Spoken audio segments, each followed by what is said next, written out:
বঙাইগাঁৱৰ ২৪ বছৰীয়া এগৰাকী যুৱতী নিৰুদ্দেশ। বঙাইগাঁও আৰক্ষী থানাৰ অন্তৰ্গত ২ নং গাৰুগাঁৱৰ বাসিন্দা নিয়াকুত আলীৰ ২৪ বছৰীয়া কন্যা আছমিনা খাতুন নিৰুদ্দেশ। চলিত মাহৰ ১১ তাৰিখ শনিবাৰে বিয়লি আনুমানিক ৩ বজাত আছমিনা খাতুন নিৰুদ্দেশ হোৱা ঘটনাক কেন্দ্ৰ কৰি উক্ত অঞ্চল জুৰি বিৰাজ কৰিছে তীব্ৰ চাঞ্চল্য। পৰিয়ালৰ লোকে নিৰুদ্দিষ্ট যুৱতীগৰাকীক বিভিন্ন ঠাইত বিচাৰ খোচাৰ কৰিছে যদিও এতিয়ালৈকে কোনো সন্ধান পোৱা নাই। গতিকে পৰিয়ালৰ লোকে উপায়ন্ত হৈ ঘটনাৰ সন্দৰ্ভত সোমবাৰে বঙাইগাঁও আৰক্ষী নিৰীক্ষণ চকীত এজাহাৰ দাখিল কৰিছে। যদি কোনো হতাশয় ব্যক্তিয়ে নিৰুদ্দিষ্ট যুৱতীগৰাকীৰ সন্ধান পায় তেন্তে 9834850892 নম্বৰত যোগাযোগ কৰিবলৈ আহ্বান জনাইছে পৰিয়ালৰ লোকে। আজকে 3 দিন শনিবারে 3টা টাইমে আসমিনা আপনাদের গ্রামের নাম 2 নং গারুগাঁও। আপনাদের কি সন্দেহ কি না হারাইছে আমরা শুনতে নাই। আমরা কাম করে খাই, দুইজনই জায়গায় কাম করবার আহি রাতে 7টা 6টা। বয়স কিরকম আপনার মেয়ের? 24। কোনো সন্দেহ হয় কি যে কে নিয়ে গেল গানে বা কে মেরে হালাবে সন্দেহ হয় কি? না আমি জানি না। এটার জন্য থানায় কেস করছেন?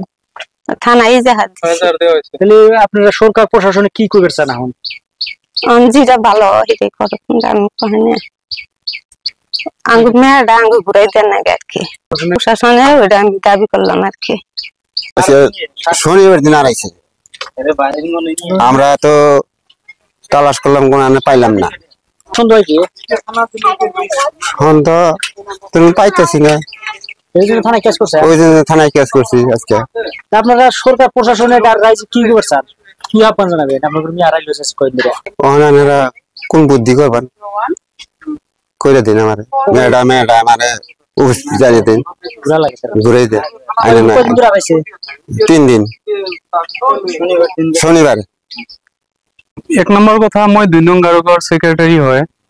তাৰপিছত মই আজি যেটো ঘটনা জানিব পাৰিলো, এই মানুহজনৰ ছোৱালী আজি আমাক কৈছে যে 3 দিনৰ পৰা নিৰুদ্দেশ হৈছে।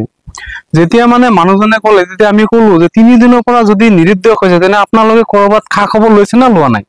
তেতিয়া মানুহজনে ক'লে যে আমি ওচৰ চুবুৰীয়া প্লাছ আত্মীয়ৰ ঘৰত আমি খা খবৰ লৈছো, কিন্তু কত আমি পোৱা নাই।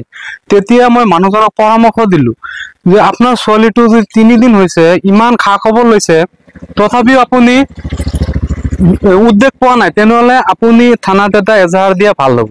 সেই মৰ্মে মই আজি এই মানুহজনৰ যিজন ঘৈণীয়েক আছিল তেওঁক লগত লৈ মই নিজে এজাহাৰ এটা দি আহিছো। যেটো আমাৰ আইসি আছিল, আইসি ছাৰৰ লগত আলোচনা কৰিছো, তেওঁ কৰিছে আমি যিখিনি কৰিব লাগে আমি এইখিনি কৰিম। আৰু লগতে মই প্ৰশাসনক এটা কথা ক'ব বিচাৰিছো যে আজি 3 দিন ধৰি ছোৱালীটো নিৰুদ্দেশ হৈছে, ক'ত বা আছে, কি কৰি আছে, কৰবাত মৰি আছে না কোনোবাই মাৰ্ডাৰ কৰি আছে। মই প্ৰশাসনক এইটো অনুৰোধ কৰো, দয়া কৰি এই দুখীয়া ঘৰৰ ছোৱালীটোক প্ৰশাসনে যাতে অলপ দয়া সহকাৰে উদ্ধাৰ কৰি দিয়ে যেন, এইখিনি মোৰ আহ্বান। মানিকপুৰৰ পৰা কেৰামত আলীৰ ৰিপৰ্ট এণ্ড লাইভ।